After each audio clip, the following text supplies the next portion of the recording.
예, 이번 발표는 그 보천교 본소 건축물의 회철과 이축에 관한 그 말씀입니다. 말씀을 주실 김재영 선생님은 정읍시문화재 심의위원, 그리고 그 정읍역사문화연구소장이십니다.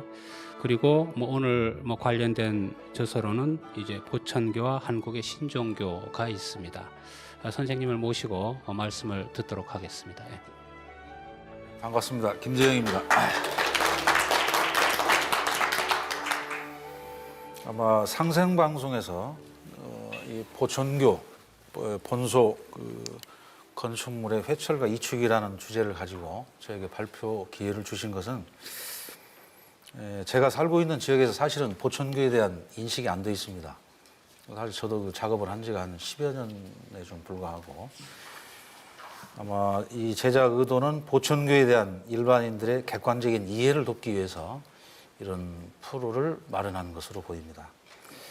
그래서 그 주어진 주제대로 오늘은 일제강점기 자칭 600만 신도를 자랑하면서 일세를 풍미했던 보천교 본소 건축물의 회철과 이축에 대해서 어떤 형태로 이 건축이 되었고 어떤 과정을 거쳐서 어떻게 이축이 되었는지 이런 과정을 좀 알아볼까 합니다.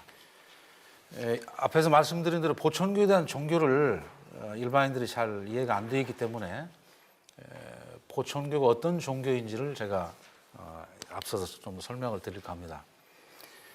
물론 좀 앞서서 발표한 그 안박사 내용하고 좀 약간 중복되는 내용이 있을 겁니다. 가급적 중복되는 내용은 제가 피하고 제가 준비한 내용만 가지고 말씀드릴까 합니다. 보천교는 증산 사후 월곡 차경석 차월곡 선생에 의해서 창시된 한국의 신종교입니다. 연한차시입니다. 조선 후기 일제 강점기 이후까지 정읍지역의 향반에 해당되는 세력 성씨가 셋이 있습니다. 그 대표적인 성씨가 고홍류 씨, 그리고 탐진안 씨, 그리고 밀양손 씨입니다. 그러니까 지금 밀양손 씨를 대표하는 분은 우리 정읍 역사에서 동학농민혁명에 전봉준 장군과 함께 참여했던 손화종 장군이 밀양손 씨입니다. 그분 후손들이 그 선대에서 이제 이 전주사고에 있던 실록을 정읍 내장산으로 이관한 분도 그분들 직계 후손들이죠. 그러니까 이제 지금 그 본관을 제가 말씀드린 이유는 연한차 씨는 정읍 쪽에 사실은 정읍의 그 지역사회를 좌우할 정도의 세력은 아니었다는 이런 말씀입니다. 4대 강령이 지금 경천, 명덕, 정륜, 애인 이렇게 되어 있습니다. 이 강령 중에 참 애인이나 이런 내용들은 우리 현대적인 관점에서 봐도 충분히 계승돼야 될 그런 꼭 종교적인 이념이나 내용이 아니더라도 활용될 가치가 있다고 저는 봅니다. 내 몸을 아끼듯이 다른 사람을 사랑하라 이런 얘기인데, 특히 이제 주위에서는 상생이라고 하는 내용을 잘 아시니까 덧붙여 설명을 하지 않겠습니다. 앞에서 말씀드린 대로 자칭 600만 신도를 자랑했던 이 보천교가 1936년에 월곡 선생 사망 이후에 일제 탄압으로 교단이 해체가 됩니다. 물론 이때는 보천교뿐만 아니라 유사 종교 해산령을 내려가지고 미륵불교라든가 이런 10여 개 종단을 같이 해체를 했어요. 뒤에 이제 따로 말씀드리겠지만 보천교가 과연 친일을 했느냐 이런 부분은 친일을 했다고 한다면은 차월곡 선생 사망 이후에 곧바로 보천교를 해체하는 작업으로 들어갔겠느냐 하는 일단 그런 의문이 남고, 이것은 이제 별도 독립운동과 엮어가지고 별도로 주제를 달리해서 발표해야 할 내용으로 여겨집니다. 자, 이제 보시는 사진이 차월곡 선생 사진입니다. 그 왼쪽 그 신문에 나온 내용은 앞에서 발표된 내용이고, 지금 그 보시는 바와 같이 건장하지요. 최고가 건장합니다. 얼굴이 타원형에다가 약간 검불 그런 피부를 갖고 있었다고 하는데 목소리가 아주 우렁차고 상대방을 압도하는 그런 면을 갖고 있었다고 합니다. 제가 이제 건축물 회철과 이축에 관한 내용을 말씀드리면서 보천교의 성장을 굳이 넣은 이유는 교세가 이만큼 확장되었기 때문에 이런 성전 건축도 가능한 것이고, 그래서 짧게 그 과정을 좀 살펴보려고 이 내용을 넣었습니다. 이 종교는 잘 아시다시피 1909년에 흠추교라고 불렸죠. 잘 아시다시피 이 주문이 흠치흠치로 시작이 되니까 당시 이렇게 흠치교로 알려졌던 것이 3.1운동 이후에 교세가 급격히 확장이 됩니다.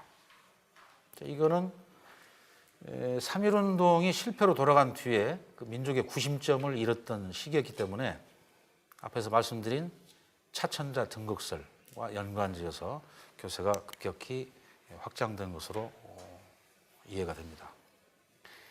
22년에 일제회의로 교단을 공개했다. 그러니까 황석산에서 국호를 시로하고 교명을 보하라고 했다가 그 다음에 22년에 정식으로 교명을 보천교로 공표를 합니다. 보천교 진정원이 각지에 설립이 되고 이렇게 해서 교단이 공개가 되는 겁니다. 자, 이제 사진에 큰 사진을 좀 보실까요? 왼쪽에 지금 보천교 본소 전경이 나와 있습니다. 가운데 이 부분이 바로 삼성산입니다. 정업에서는 이거를 삼신산이라고 합니다. 성인과 같은 사람이 셋이 나올 수 있는 곳이다. 그래서 뭐 삼신산, 삼성산 그러는데, 그 다음에 이 앞부분이 이쪽 산이 지금 이밤산입니다. 그러니까 이따 건축물 11전에 대해서 말씀드리기 전에 이 산을 설명하는 이유가 그 11전 내에 오봉산 1월도와 같은 벽화가 있었어요. 그 중심 그 산이 지금 얘기하는 삼성산, 이밤산, 방장산으로 이어지는 겁니다. 그래서 이 사진이 대단히 중요해요. 아마 이거 언제 누가 찍었는지는 자세히 알려지지 않은 것 같습니다. 추정하기를 아마 일제가 시정 25년사를 편찬하기 위해서 찍은 것이 아닌가. 정업의 국도 1호선을 지나가는 자리에서 찍은 걸로 보입니다. 그리고 이게 11전이라는 사실은 아까 안우상 박사께서 설명을 해 주셨습니다. 이 앞부분이 지금 보이는 삼광문입니다. 그러니까 11전의 정문에 해당이 되겠습니다. 태극문이라고 하죠. 구체적인 내용은 이따 설명을 드리겠습니다. 그 다음에 이 조금 이 솟아있는 부분처럼 보이는 곳이 있죠. 이곳이 보화문입니다. 서울 광화문을 본따서 만든 2층 누각인데요. 이게 바로 보화문입니다. 이게 11전의 북문에 해당이 되겠습니다. 지금 이 사진은 이제 이쪽 말 그대로 북향을 하고 있기 때문에 북쪽문에 해당이 됩니다. 이게 내장사 대웅전으로 이축이 된 겁니다. 일단 그림에서는 이렇게 말씀드리고, 이 앞에 있는 이 초가집은 아주 질비하게 널려 있는 초가집은 보천교가 대흥리에 자리 잡게 되면서 15호에 불과하던 농촌 마을이 700호로 늘었다고 합니다. 이제 전입자들의 가옥 또는 뭐 이제 보천교의 간부들이었던 방주 이런 분들이 살았던 집으로 볼 수 있겠습니다. 그 대흥리에 지금 25년부터 29년까지 이렇게 그 45동의 궁전과 같은 그 건물을 지었는데요. 말씀드린 대로 그 전 재산을 바친 탄갈자들이 있었기 때문에 가능한 것으로 이렇게 보입니다. 지금 그 45동의 건물이 당시 돈으로 약 150만 원 정도가 들어갔어요. 150만 원이라고 하니까 어느 정도의 가치가 있는지 잘 가늠이 안 되시죠. 1924년 당시 화폐같이 나온 기록을 보면요. 쌀 한 가마니가 5원 30전이었습니다. 그럼 150만 원이 당시에 쌀로 환산할 때 어느 정도인가를 계산해 보시면 잘 알 겁니다. 엄청난 돈이죠. 이 보천교 운동은 여러 가지가 있죠. 지금 좀 중복되는 감이 있습니다만은 민족 독립운동의 일환으로 자금 조달을 제가 구체적인 내용을 쓰지 않고 이것만 놔뒀는데, 이 부분은 나중에 주제를 달리해서 따로 다뤄야 될 부분이 아닌가. 그 정도로 많고 관련 기사가 몇 가지만 언급을 하겠습니다. 아까 그 상해 임시정부의 그 임규 나용균을 통해서 5만 원이 전달됐다.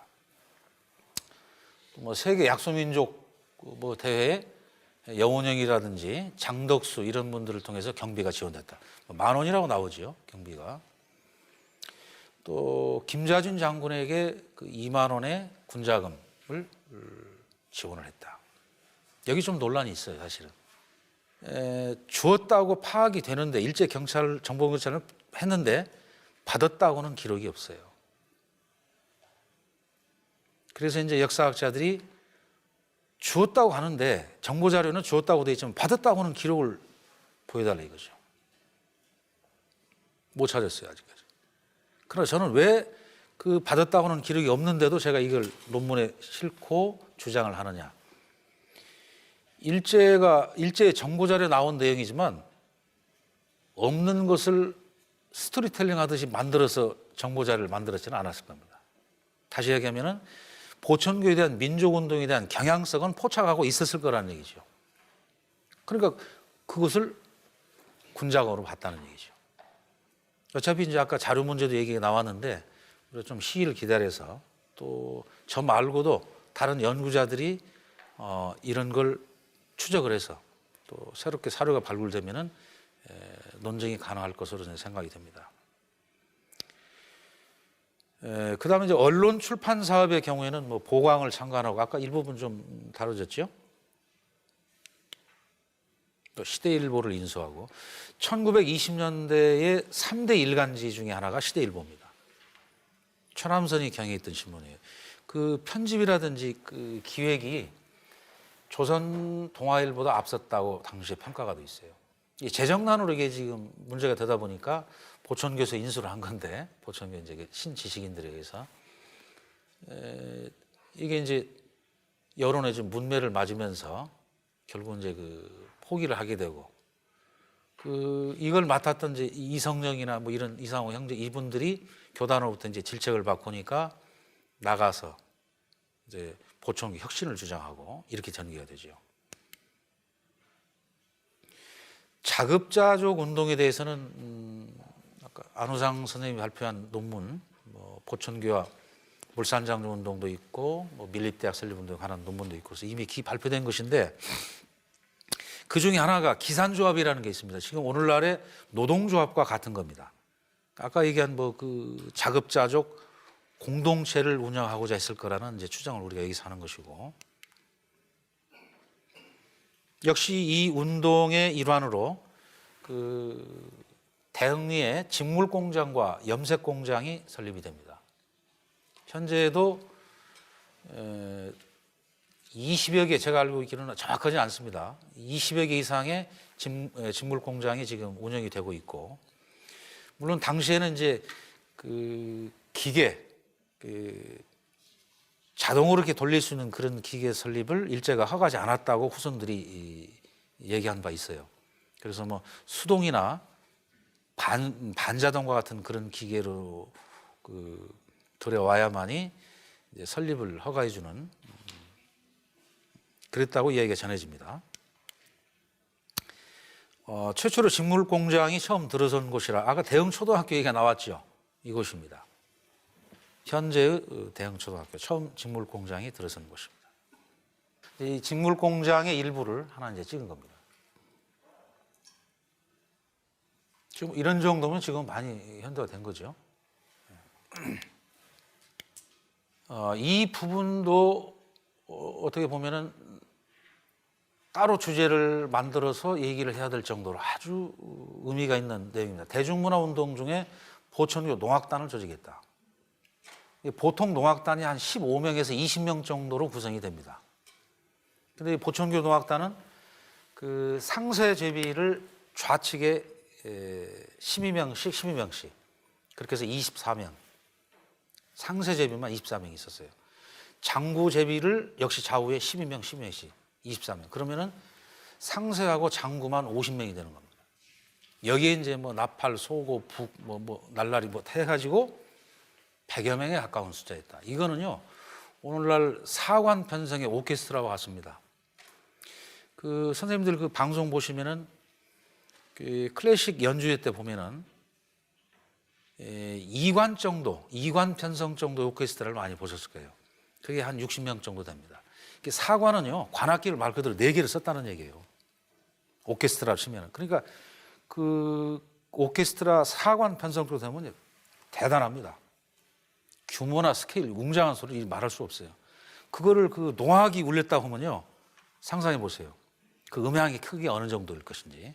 그래서 이제 예전에 뭐 현감이나 군수가 행차할 때 그런 이제 역할을 했으니까 아마도 차월곡 선생 그 행차 시에 그런 시타들을 했을 것이다. 실제로 그 보천교 내에 이제 성전 건물이라는 것이 있는데요.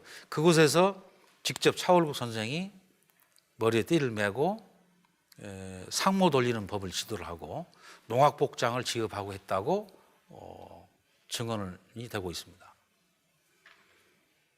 물론 지금 그 보천교 쇠락에서 다 건물이 없어졌지만 그 안쪽에 안채에는 지금도 성전 건물이 남아 있죠. 정업농악의 체제를 갖추었던 그 전성기 때는 1930년이나 31년에는요.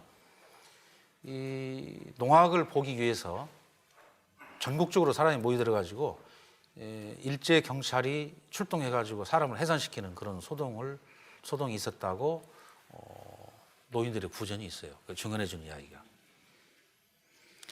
계몽운동은 그 보천교 청년단이나 보천교 소년의 내용이 나와 있는데요. 이게 그 역시 학습원 대학의 우방문고에 소장되어 있는 보천교 일반이라는 책자에 이 내용이 소개되어 있습니다. 학술 논문에 한 번도 이 내용이 게재가 안 된 것 같아서 이 내용을 인용했는데요. 계몽단체지요. 소년운동은 우리 한국 그 소년운동의 효시가 1918년 하와이에서 이승만이 조직한 소년단체입니다. 그런데 국내에서 조직된 것은 1920년도로 개성에 있는 소년단이 신문 기사에 나옵니다.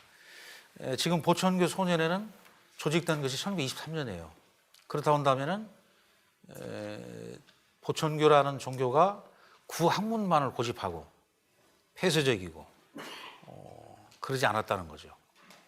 이 뒤에 말씀드리겠지만은 신학문도 수용할 부분도 있었고 뭐 유학생 파견도 있고 그래서 보천교를 꼭 그렇게만 볼 것은 아니다. 오늘 사실 말씀드리려고 하는 본론의 주제가 이겁니다. 45동의 건물 가운데 중심 건물이 바로 11전입니다. 잘 아시죠? 10은 음의 숫자로서의 마침 숫자이고 1은 양의 숫자로서 시작하는 숫자입니다. 그래서 이 11이라고 하는 것은 합치면 흑토가 되겠죠. 중앙토가 되는데 음양이 조화를 이루어 가지고 천지 만물을 생성한다는 뜻으로 해석이 되면은 이건 태극과 같은 것이죠. 그래서 앞에 잠깐 말씀드렸듯이 11전은 태극문이라고도 이야기를 합니다. 자, 이 사진도 좀 문제가 있는데요. 아까 우리 안우상 박사께서 설명한 내용은 지금 황화를 이었다가 지붕에 지금 반절이 조금 이 부분이 그 흘린 흔적이 보이죠? 여기요. 이 부분이 흘린 흔적이 보이는데 아마 여기 전부 나오지 않았습니다만은 이제 내린 뭐 황화가 있는 것 같기도 한데 저는 이거를 1936년 보천교를 해체하고 37 유사종교 해산을 내려가지고 해체하면서 회철 직전에 찍은 사진으로 저는 해석을 했는데 아까 지금 설명은 일본 황실에 대한 불경죄다. 그래서 황화로 이었다가 다시 기와를 일반 기와를 올리는 걸로 이렇게 보셨는데 뭐 이 부분도 좀 논란이 좀 될 것 같습니다. 제가 책에는 회철 직전의 모습으로 이렇게 소개를 했습니다. 서울 광화문을 모방한 건물이 아까 전체 전경에서는 그 11전의 북문이라고 제가 소개해드렸습니다. 2층 누각이라고 얘기했죠. 그림을 보겠습니다. 이 사진입니다. 이제 이게 정업 그 내장사 대웅전으로 이축이 되는데요. 이제 이축이 됐을 때는 이 부분이 이 이축 누각인데 지금 현재 이 부분이 이 이축 당시에는 빠지고 밑에 있는 돌 기둥만 1층으로 해서 대웅전으로 이축이 됐어요. 그러니까 아마 선생님들이 전국의 사찰을 다녀보셨으면 아시겠지만 전국 사찰 대웅전에 기둥이 돌로 되어 있는 것은 아마 못 보셨을 거예요. 내장사 대웅전만 돌기둥으로 되어 있습니다. 이 부분이. 이게 이제 보천교에서 이축해 왔기 때문에 그런 거죠. 그런데 문제는 이게 작년 11월에 화재로 대웅전이 전소가 됐습니다. 개인적으로 너무 안타깝고 이게 진즉 그 문화재로 지정이 되었어야 하는데 물론 관련 분야에 종사하는 분들 뭐 저도 책임이 없다고 할 수 없겠지만 화재로 소실되고 보니까 너무 안타까워요. 그 이제 대부분 그 사찰의 대웅전 마룻바닥이 그 나무로 되어 있지 않습니까? 너무 차니까 이게 이제 전기 난로나 이런 걸 설치했겠죠. 그게 누전 뭐 과열로 해서 이렇게 솔실된 걸로 이렇게 신문에 보도가 됐습니다. 안타까워요. 일단 뭐 제가 낸 책에는 예전 사진이 나와 있습니다. 광화문을 모방했다고 했잖아요. 그 뭐 누가 보시면 알겠죠. 그리고 이 10일 전에 정문이 삼광문입니다. 뭐 1월 성신 뭐 이것인데 그 1936년에 나온 장봉선이라는 사람이 쓴 정읍군지가 있어요. 아주 향토사 자료는 엄청나게 규정한 자료인데 여기 보면은 드나드는 사람을 압도했다. 이 건물이 위압감을 줄 정도였답니다. 그리고 지금 이제 보시는 사진이 바로 삼광문. 아까 이제 11전을 그 중앙토로 해석을 하고 태극전으로 불린다. 이게 정문이니까 그래서 이걸 태극문이라고도 부르죠. 지붕이 지금 3중으로 되어 있는데 사진상으로 봐도 당시에는 좀 드나드는 방문객들을 압도할 수 있는 그런 건축물로 보여집니다. 그 다음에 60방주, 이 보천교 간부들이 60방주지요. 차월곡 선생이 60방주 이외에는 면회를 허락하지 않았다고 그럽니다. 정화당은 지금 이 보천교 본소 건축물 중에 청화로 지어진 겁니다. 이 뒤에 제가 지금 책자에는 그 흑백 사진으로 처리되어 있는데 이 자료 사진 지금 그 PPT에는 황화하고 이 청화 사진이 나올 겁니다. 이 뒤에 보여드리겠습니다. 규모가 지금 굉장하지요. 사진상으로도 뭐 11전과 거의 뭐 맞먹는다 정도로 본소 내에서는 큰 건물입니다. 뭐 여기는 이제 뭐 총영원이니 외교 담당 기관 그리고 총정원 남자들이 사무 보는 기관 그리고 총선은 여자 교인들이 사무 보는 거 이런 게 있었고요. 지금 이런 것은 뭐 회철된 뒤이기 때문에 이건 볼 수 없고 이 자료 사진 일부는 그 전북대학교 고 이강호 교수가 쓴 한국 신흥종교 총감이라는 책에서 스캐너를 받아서 사용한 겁니다. 일부는 제가 이제 자료 사진 남겨진 것이 있고 동정각이 있죠. 각세종이라고 하는데요. 이 노세종입니다. 이 일반 교인들로부터 숟가락 한 개씩을 받아가지고 물론 이제 숟가락만 받은 게 아니죠. 이로써 뭐 교인들의 숫자도 파악할 수 있고 또 뭐 차월곡 선생의 천자 등극을 위한 상징적인 걸로 이 건물을 지었다 이렇게 얘기가 됩니다. 사진으로 지금 그 보호각이 있죠. 그 안에 지금 종이 있다는 얘기인데요. 경주의 인경, 서울 종로에 있는 인경보다 컸다. 정읍군주에는 그렇게 소개가 되어 있습니다. 이게 이제 말씀드린 내용을 정리한 것이고요. 이 전문사, 외부 인사 응접실인데 이것도 뒤에 그 이축된 건물을 사진을 나중에 보여드리겠습니다. 연진호는요, 그 교인들이 이제 교리 공부를 위한 집으로 지어진 것인데 말 그대로 그 공부를 위해서 지어진 집이기 때문에 한자로 공자식 건물입니다. 한자로 이제 공자식의 건물인데 일제의 방해로 한 번도 사용한 적이 없습니다. 이 교리 공부를 위한 집이었기 때문에 아마 구학문 주로 위주로 가르쳤겠죠. 자, 이축된 그 내용을 말씀드리겠습니다. 조계사 말씀드렸죠. 우리 한국 불교의 총본산, 한국 불교를 대표하는 건축물이 보천교 11전이었다. 요 근래 지금 우리 지역사회에서도 많이 인식이 되어가지고 11전이 조계사 대웅전이라는 사실을 많이 알고 있어요. 우리 시민들도. 이제 회철되기 전에 이 대웅전의 모습입니다. 말씀드린 대로 보이시죠? 이게 이제 기둥이 그대로 있고. 다음 보겠습니다. 이 동정각, 아까 종각 얘기했지요. 이게 지금 고창 무장면 덕림사로 이축됐을 것이라고 보고 있습니다. 이건 뭐 단정질 수는 없고, 우리 안 박사와 같이 현지를 답사하고 둘이 내린 결론이 건축 양식이나 이런 것들이 이 동정각을 약간 개조를 해서 제각으로 이용하는 것이 현재 유형문화재로 지정이 되어 있습니다. 그리고 이게 이제 덕림사입니다. 뭐 추정하고 있는데 이건 조금 더 지켜봐야 할 되는 것 같고요. 전문사는 아까 외교 담당하는 기관이라고 그랬죠. 자, 이것도 그 외교 담당하는 기관 내에 그 영역 내에 초산정이라는 건물이 있었어요. 거기 있었던 것인데 여기 지붕에 여기 지금 보세요. 황화가 보이죠?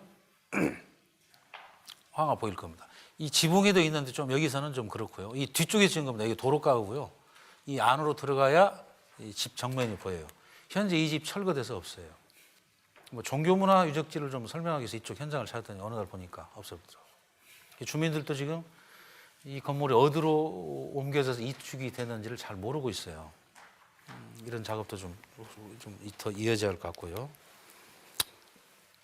지금 말씀드린 내용에다가 이제 석축 담장이라고 돼 있죠. 그러니까 그 대흥리에 가면 현재 그 석축 담장 일부가 남아 있어요. 많이 남아 있고요.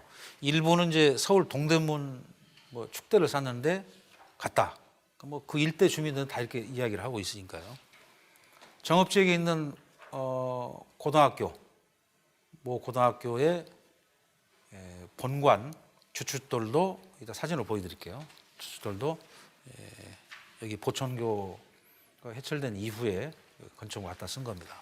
이 천주교 명덕동 천주교 정읍입니다. 여기 석축도 보천교에서 가지고 간 것이고, 그 다음에 김제 원평공소 강당도 역시 여기서 가져간 겁니다. 자, 이렇게 큽니다. 지금 현재 이렇게 이건 뭐 남아 있는 사진인데 현재 이렇게까지 석축 담장이 남아 있는 부분은 없어요. 제일 높은 곳은 10석자가 됐다. 지금 사진상으로 보시면은 여기 돌 하나하나가 한자했다고 책에는 나오거든요. 가로 세로 한자했다. 그리고 아까 말씀드린 이제 아랫 부분입니다. 요 부분이에요. 요 기단부 같이 보이는 부분, 요 부분. 오늘 여러 가지를 말씀드려서 다 그걸 뭐 기억해 달라고 부탁드리는 그렇고, 이제 11전과 보화문이 이제 조계사, 내장사, 대웅전 이축되었다는 사실만 알고 계시면 좋을 것 같고, 저는 이제 향후 이 논문을 쓰면서 이 향후 과제로 11전이 가지고 있는 종교적인 상징성까지 결론의익을 쓰고 앞으로 좀 건물 내부에 있는 문양이라든지 이런 것까지 더 추가적으로 연구가 되어야 하지 않겠느냐. 11전 내에는 전경에서 말씀드린 대로 그 중앙의 이밤산, 그리고 왼쪽에 삼성봉, 삼신산이라고도 한다고 했습니다. 오른쪽에 방장산, 고창으로 이어지는 산이죠. 이게 오봉산 1월도를 상징하는 걸로 11전 내에 있었어요. 그래서 이제 궁궐 건축을 모방했다. 또 천자 등극을 위한 사전 준비였다. 이런 얘기들이 이제 이래서 나오는 것이겠죠.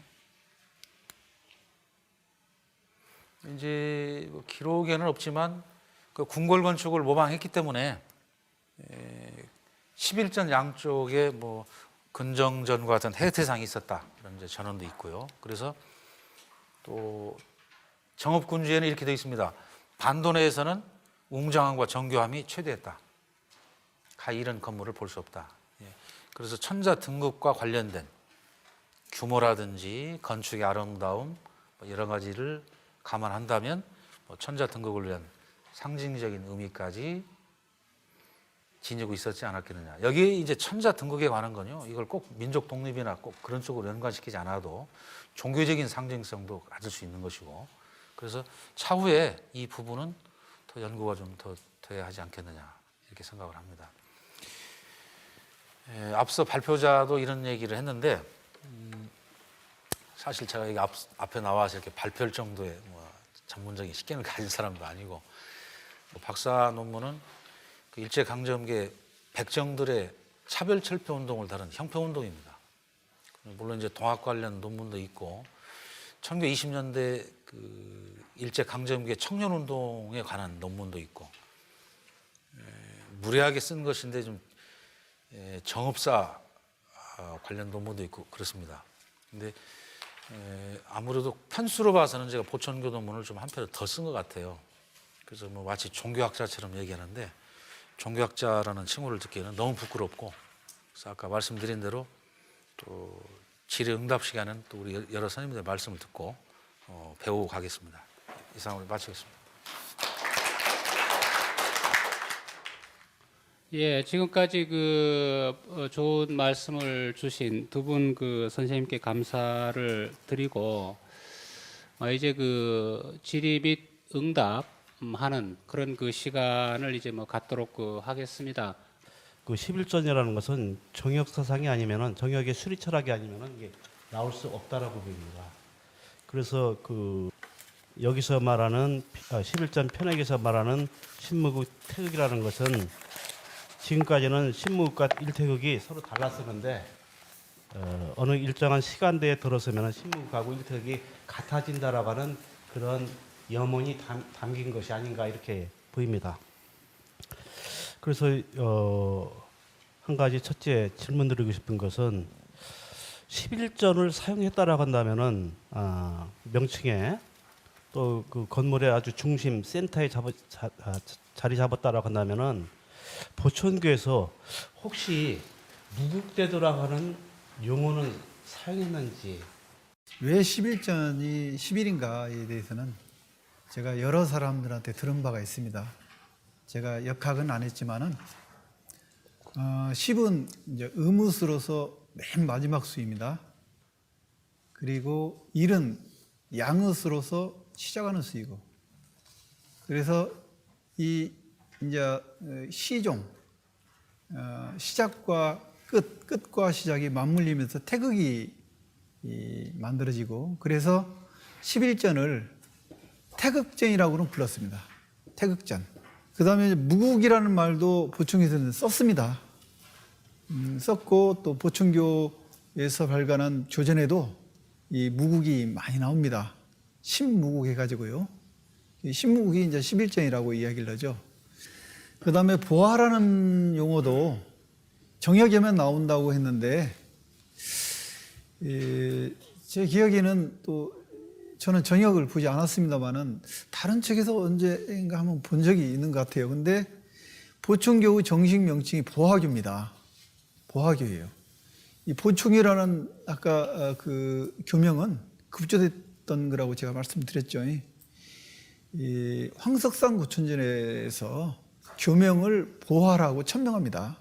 보화교예요. 그래서 보충교에서 갈라져 나갔던 일파 중에 보화교가 있습니다. 보화교가 있어요.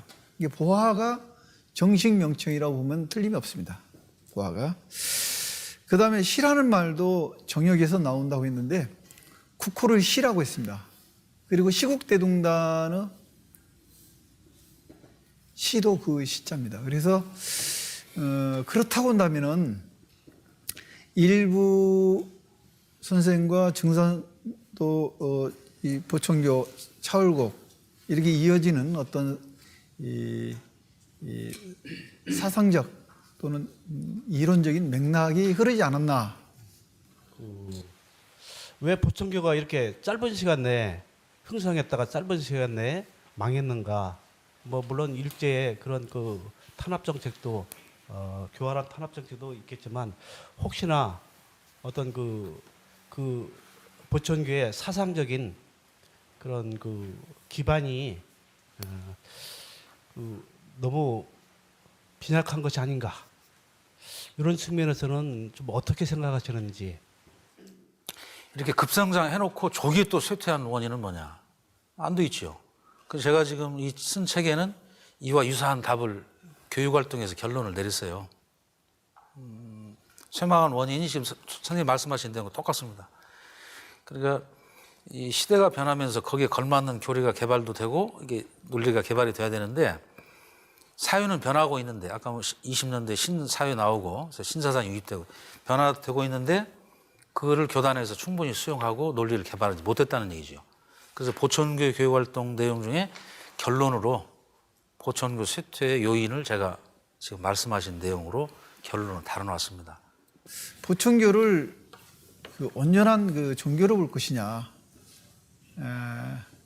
그러니까 요즘 말하면 서양 근대 종교로 볼 것이냐. 아니면은 어떤 결사 조직으로 볼 것이냐. 근데 저는 그 과도기라고 봐요. 보충이 스스로 나중에 이제 종교화하지 않습니까? 이상우 이정립 형제에 의해서 그게 이제 종교화합니다. 그러면서 교명도 붙여졌지. 원래 증상께서 종교라는 이야기도 말씀도 거의 안 하신 걸로 압니다. 그래서 그 도라고 하는 게 맞고요. 도는 도이고 도는 분명한 것 같고 빈약한 아까 사상이나 논리, 교리 그것도 그러겠지만은 가장 큰 원인은 일제의 탄압과 또 보천교 조직 내부 분열입니다. 그리고 이에 따른 민심의 이반이에요.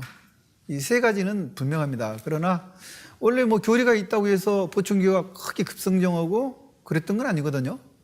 그래서 저는 이 보천교 조직은 물론 나중에 이제 종교화하지만은 종교화하기 이전에 어떤 도를 기반으로 하는 사회운동 단체가 아닌가 이렇게 생각을 합니다. 그런 부분도 참 애매하고 그래서 그게 이제 연구자들이 그래서 필요하지 않습니까? 그 54쪽에 보면은 그 탄호 스님 나왔거든요. 이 탄호 스님도 정역을 어깨너머 공부하셨어요. 보천교에서 수학을 했어요. 공부를 했습니다. 탄호 스님의 아버지가 아까 그 목방주인 김홍규 선생입니다. 김홍규 선생이고요. 탄호 스님이 거의 20세 때까지 대흥리에서 보천교 본수에서 수학을 했고 당시에 탄호 스님을 차월곡 선생의 후계자라고 이렇게 알려졌었다고 그래요. 그 정도로 보천교가 야심차게 키운 인물이 탄호 스님입니다. 그 선생님 안울상 선생님 논문에 보면은 그 시국대동단 얘기가 나오는데 아마 그게 이제 결정의 계기가 되지 않았나. 왜냐하면 이제 결국 시국대동단 사건으로 인해서 보천교 이미지가 이제 친일로 받아들여지게 되고 또 민중들이 돌아서고 이제 그래서 또 내부 분란이 일어나고 이런 이제 여러 가지 복합적 원인 때문에 이제 또 일제 탄압도 있고 그런데 근데 문제는 이제 왜 그런 지금까지 항일 독립운동에 자금도 되고 이렇게 시대적인 민중을 위한 이런 일들을 많이 하던 보천교가 갑자기 이제 그 시국대동단을 만들어서 친일적인 행위를 했을까? 그 이유가 무엇인지 이제 이런 의문이 들거든요. 그래서 차경석 그 성도의 본래적인 어떤 성향으로 볼 때는 그런 어떤 시국 대동단을 만들어서 친일할 것이라는 생각은 안 들거든요. 아마 시국대동단 문제는 제가 이제 이 책에도 좀 약간 언급해 놓은 게 있어요. 좀 선생님 말씀대로 정말 친일을 했느냐. 제가 이제 쓴 글에는 이렇게 되어 있습니다. 후손들 증언을 좀 도움 받아가지고 그 당시에 친일 단체인 11연맹이 있었어요. 그러니까 친일 단체들이 보천교의 규모, 이렇게 교세라든지 자금의 목적을 두고 그 친일 단체로 끌어들이려고 한 거죠. 아까 얘기한 대동은 보천교 나름대로 교리로 있었는데 이게 이제 일제의 이 대동학 공영 쪽에 이용당할 수 있는 여지가 충분히 있었다는 얘기죠. 시국 대동단 문제는 일반의 인식을 바꾸는 계기가 된 걸로 저도 보고 있는데 일단 후손들 얘기를 들어보니까 그래요. 저도 그 일간지 동아일보를 검색해 보니까 그 시국 강연회의 보천교 간부가 동원된 사례는 아직까지 찾지를 못했습니다. 물론 이제 그 자료를 보면요, 이 시국 대동단이 결성되는 취지서의 문안도 이 교단 측과 사전 양해가 이루어지지 않았다. 연역서도 좀 나오는 것 같고요. 후손들 증언도 그런 것 같습니다. 그리고 연사 선정에서 아까 말씀드린 대로 보천교 간부는 한 사람도 선정된 바가 없다. 실제로 그 키워드를 주고 검색을 해도 나오진 않아요. 그러니까 주로 이제 그런 시국 강연은 앞에서 말씀드린 11연맹의 인사들로 채워졌고 그 시국 대동단의 발효일도 통보받지 못했다. 그러니까 결국은 이제 보천교 본소의 명의를 도용한 통지서가 발송이 됐다는 거죠, 당시에. 그러니까 결국은 아까 말씀드린 대로 일제에게 철저하게 이용당했다고 하는 이제 이 측면이 있어요. 그래서 이거를 후손들의 이야기만 가지고 이거를 100% 믿기는 좀 어려운 점이 있잖아요. 왜 그러냐면은 3.1운동 당시에 보천교들이 만세운동에 참가하는 것을 교주가 참가하지 말라고 했거든요. 그 교도들에게. 뭐 이런 것들이 이제 오늘날 좀 비난받는 요인이 되는데 양자를 좀 절충해서 이제 해서 그런다면은 꼭 그 시국 대동단을 통해서 이 보천교가 친일했다고 보기는 좀 그렇지 않느냐. 일반의 인식이 그건 분명한 것 같아요.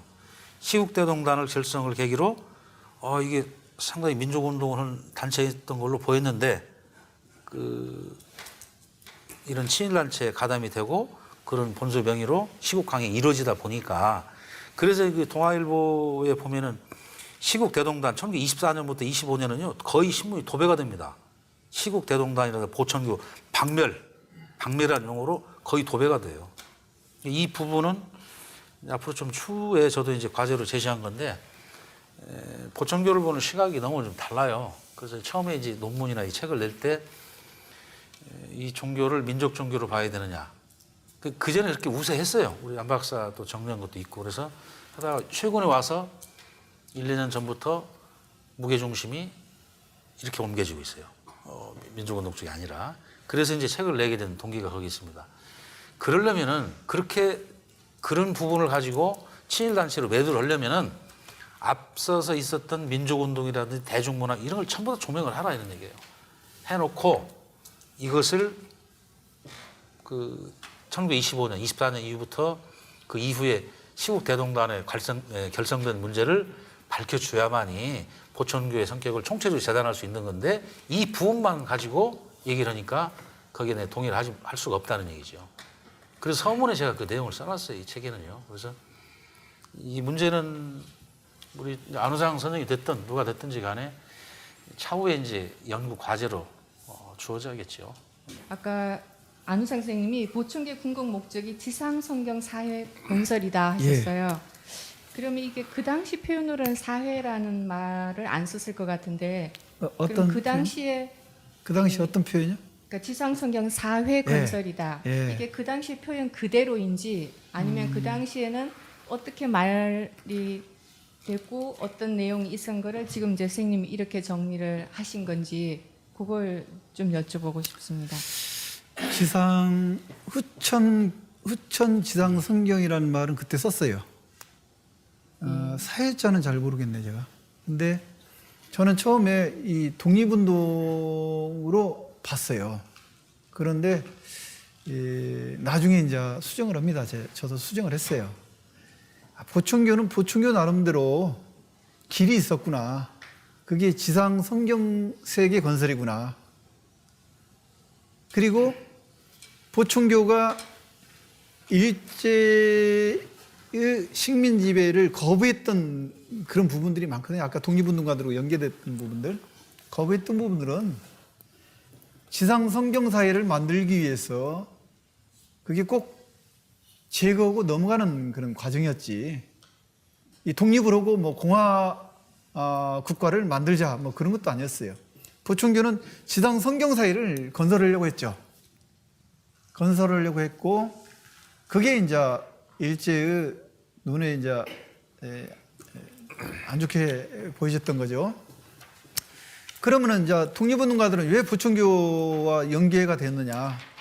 그 단순해요. 독립운동가들 회의에서 독립운동을 할 때 첫째는 돈이 없었어요. 두 번째는 국내 조직이 없었습니다. 그래서 이 돈과 조직을 이용하려고 붙었던 거고요. 일제도 마찬가지입니다. 조선 총독부도 보충교 조직을 가지고 식민 통치를 원만하게 하려고 했었어요. 그리고 1926년에 그걸 압수해 버립니다. 엄청난 돈을. 보충교를 계속 해유하고 탄압하고 했던 거죠. 그러지 보충교는 보충교 나름대로 그 지상 성경사회 건설 이 목적이 분명히 있었습니다. 많은 말씀을 해주셨고 뭐 오늘 어느 정도 해서 그 정리를 좀 할까 합니다. 뭐 이제 보충교가 이제 우리가 도운사적으로 이야기하지 않고 뭐 사회과학적인 분석을 갖고 이야기를 한다면 급격하게 성장하고 급격하게 몰락했다. 그리고 또 이제 이 3.1운동과의 관련성, 그리고 조금 전에도 1925년에 시국 대동단의 어떤 그 문제점, 이런 거를 저는 뭐 이런 거를 이해할 때는 이해의 폭을 조금 더 확장시킬 필요가 있다라고 항상 생각을 합니다. 왜냐하면은 이 당시의 사회 성격이라는 것은 식민지입니다. 식민지. 이거는 그 보충교 자체 내부적으로만 풀어가지고는 그 저는 해결할 수가 없다라고 봅니다. 그렇다고 해가지고 조선 총독부의 어떤 정책만 갖고도 이거는 저는 풀 수가 없다고 봅니다. 그래서 이제 그 안우상 선생님께서 이제 어떤 그 보충교 내부의 어떤 분열과 어떤 그 총독부의 탄압과 그 다음에 민심의 위반 이렇게 뭐 쭉 말씀을 하시죠. 저는 이런 어떤 틀을 갖고 해야 되지 않냐라고 생각이 됩니다. 이거는 뭐냐면은 사실은 이 총독들의 성향도 있고요. 뭐 우리가 쉽게 말하면은 무단 정치, 문화 정치하는 그런 틀도 있고요. 통감부 시대부터 이토 히로부미가 악착같이 이제 그 생각을 했던 것이 뭐냐면은 제일 먼저 이제 잡아야 돼. 이게 이토 히로부미는 일본에서 다 아시다시피 점진주의에 속합니다. 그래서 이제 역사와 교육과 종교를 장악을 하려 합니다. 어떤 데 들어갈 때마다. 점진파거든요. 이때 이 이토 히로부미가 생각했던 건 뭐냐면은 일본의 종교를 이쪽으로 갖고 와가지고 조선 종교를 다 이제 흡수하려는, 절대로 이제 말살하려는 생각을 갖지 않습니다. 그런데 1909년 이제 사살됐죠.